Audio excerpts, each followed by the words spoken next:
Hey everyone, this is Matt King with the King Piers team. We're out here on day one in Blue Springs, Missouri. As you can see here, I have just finished getting all of our ports embedded into the crack on this foundation wall and mortared in there with our fast setting epoxy 300. And you'll notice right here that some of the concrete is chipped away on this wall. What we have on this, the actual foundation wall is right here underneath this epoxy.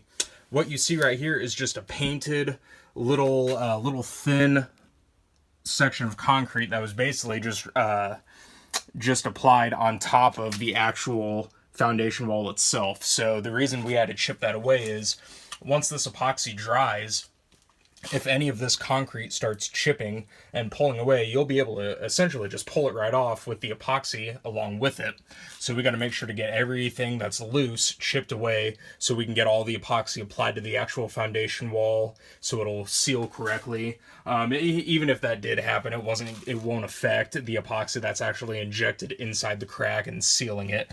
But it's better to go ahead and just address that now instead of potentially waiting for that to happen in the future.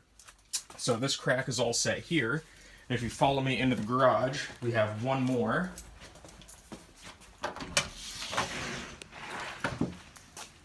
Go back here.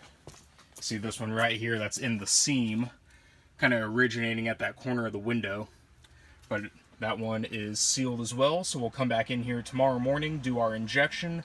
If you've seen any of our previous videos and explanations for our epoxy process, we'll start at that bottommost port, slowly inject until we see epoxy either move through the very next port or until we physically can't pump any more epoxy into the port. It means that there's so much material back there we just literally can't fit anymore. So usually we'll see it come through the next port, and that's how we know to move on.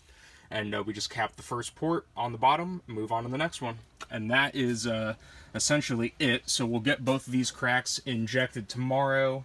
And at the latest, we'll be back here on Thursday to cut all the ports off and just apply some more of this fast setting epoxy to little spots where the ports were originally sticking out. So stay tuned for updates. You can go to our website, kingpiers.com. You can always find all of our pictures, videos from current and past jobs on our YouTube and Facebook channels, or you can just give us a call, 816-288-4373.